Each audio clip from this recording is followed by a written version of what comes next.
Okay, so I'm gonna be giving my honest thoughts about Shining Pearl, Brilliant Diamond. They were announced yesterday. They're the new remakes for Diamond and Pearl, which released ages ago at this point. People have been wanting this for a long time. They showed gameplay, they had a cool announcement, and they also showed off this Pokemon Legends Arceus, which is a completely different new take on Pokemon directly from Nintendo themselves. It's an open world Pokemon, very Breath of the Wild reminiscent. And I'm just gonna go over both really simple, really fast, try to go as concisely as possible with my thoughts, because it has been a little bit. I try to let it sit in a little bit before going into rash decisions or opinions before I say something that was just really stupid. So to get things started, Pokemon Diamond and Pearl getting remade into Brilliant Diamond and Shining Pearl. There's a lot of controversy, I guess is the right word, around these two, and that's because of the overworld sprites. The overworld sprites is very hit or miss with people. So first off, this looks fantastic.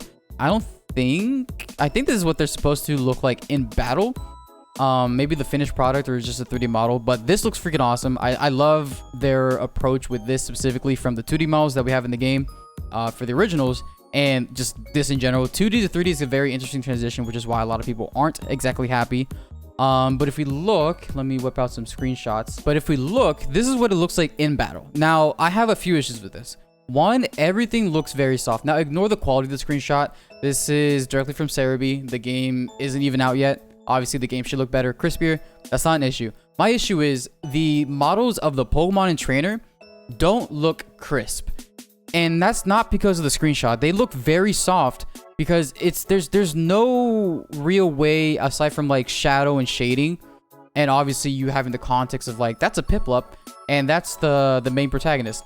What I mean is there's no outline. If they had like a minimal character stroke for the models, they would pop out more, but not in a way that would interfere or take away from the actual style. Just have them differentiate themselves from the actual background and scenery and aesthetic.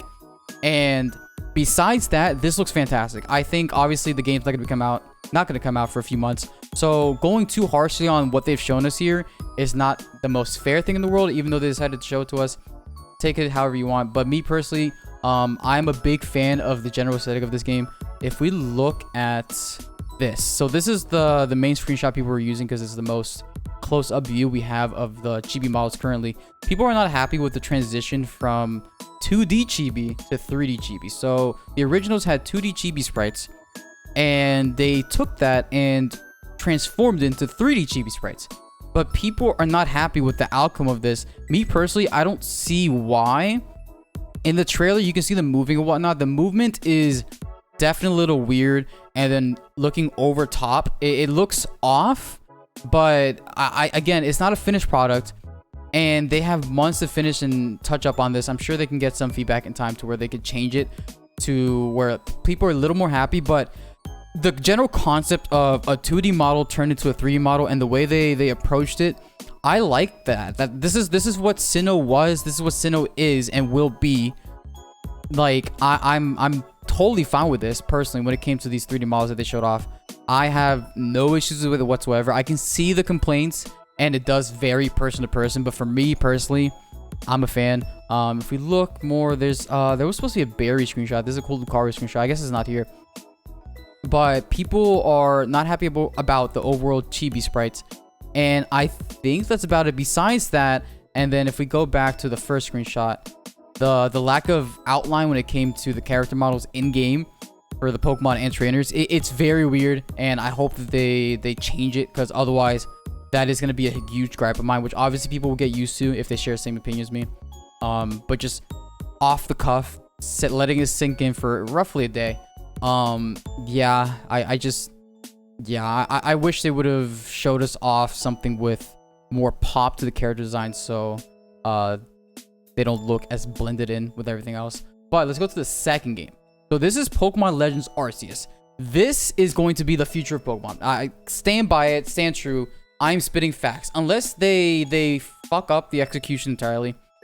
This is completely up to them, and whether or not this type of style of Pokemon succeeds. People have been asking for an overall Pokemon game similar to Breath of the Wild for ages, before Breath of the Wild was even fucking conceived, okay? And they're finally delivering it to us. Now, my only gripe with this is that it looks good, right? Again, the screenshots, they look a little deep fried. That's just the quality of the screenshots that Cerebi got, because it was all from a stream and whatnot, and obviously not directly from a Switch. The concept is very, very good. My only gripe is the actual, like, texturing looks kind of, like, not good. And I don't think, like, screenshot quality aside, I don't think that's the screenshot. I think that the Switch being the platform is being released on, we have the Switch Lite and we have the regular Switch, right? We have two Switches. Both of them relatively are very underwhelming consoles power-wise, right? We have the PS5 and the Xbox Series consoles. Now, I'm not comparing the two because it's not a fair comparison. The Switch is a lot older, and it gives a lot more for the small package and portability. It's a conversation for a different day. But the Switch hardware, I think, will definitely hold this game back, and it might potentially just cuck it straight through in terms of executing to the standard people are expecting and wanting. And I think because this game is releasing in early of next year, so Diamond and Pearl remakes are releasing late this year. This should be November. That's the usual window, around that area, around the holidays. That's the usual window for main series games. This is also a main series game. Don't get it twisted. This is not a spin-off. This is a Diamond and Pearl or a Sinnoh prequel, prologue, prequel, whatever. This is a main series game, to my understanding. This is not a spin-off. So keep that in mind. They're both main series games coming back to back. I think the right move is releasing this either really close or alongside a new, more powerful Switch system. I think that is the play. A Switch system with better hardware to handle this, to give it just an overall better, crispier feel and look, and just easier playability. Now, what that means exactly, I couldn't tell you. Maybe in dock mode, 1440p, 120 FPS, maybe variable refresh rate, or like 1080p 60 in handheld mode. Like, I don't know what that means, but all I know is, for me personally, if this game truly wants to succeed and land on the mark that I assume they're aiming for with how good this game looks. These are the 3 stars, by the way. We'll talk about that in a sec. I think the Switch needs to ramp up its actual hardware alongside or before this game releases. I think that is pretty much the only way to go about it. And otherwise, it might be a little chuggy to play, which might not be an issue if you're a hardcore Pokemon fan.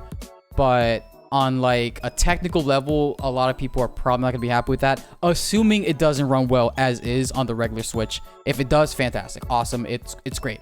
But it's just an issue of mine, considering that it's open world and it's the new step for Pokemon. I think doing it right and giving it the proper base hardware to run off of, to like give it that extra oomph that Pokemon players aren't really used to, could go a long way. And this is going to be a huge turning point for Pokemon in its history regardless. It doesn't matter. This is the future of Pokemon, and it's very exciting. So now let's talk about the starters.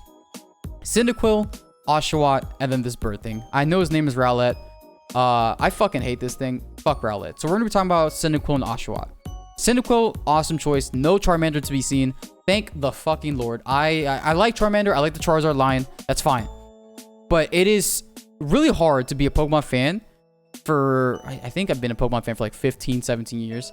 And not get tired of Charizard and Charmander just being everywhere. Same with Pikachu. Pikachu's a little different, but oh my god, it's like you can't go anywhere without them monetizing or advertising or using Charizard, Charmander, Charmeleon, not Charmeleon. Charmeleon doesn't get used at all.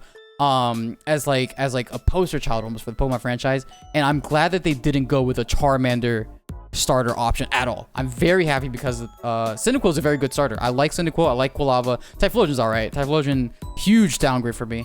Rowlet, again, stupid Pokemon. Fuck that shit. Oshawott, very interesting choice. I saw a lot of people not being happy with Oshawott, but I think Samurott is cool and different. And it's a good change of pace for what we otherwise might have gotten, like maybe a Squirtle or something, right? Like, they could have easily gone with Squirtle, which is a safe bet. It's a fan favorite. People like Squirtle. And just called it a day. but they didn't. Or they could have gone with Froakie and just gone super fan servicey, but they didn't. They went with Oshawott. They went with very, very different choices than what I would have expected otherwise. And I'm very excited about these starters regardless. This is Arceus. So this is, I think this was like the end theme or cinematic that they showed the trailer.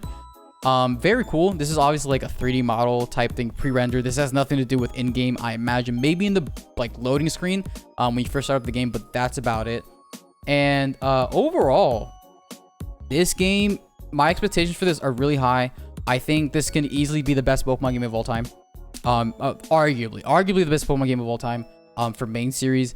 If nothing holds it back hardware-wise, and they can brush it up in time to where the game runs smoothly and the models are a little more refined. But as is, for the concept and the theme and style, because this is a prequel to Sinnoh, this is going to be set before gym leaders, trainers, the whole system was even fucking created. This is ancient time Sinnoh, to my understanding, and the whole character aesthetic that they're going with these two, I'm a huge fan in every regard. So I want this game to succeed. I think it will. It's just a matter of leaving a good impression with the first iteration of this type of game, and going forward, this will give a resurgence to Pokemon as a whole as a franchise.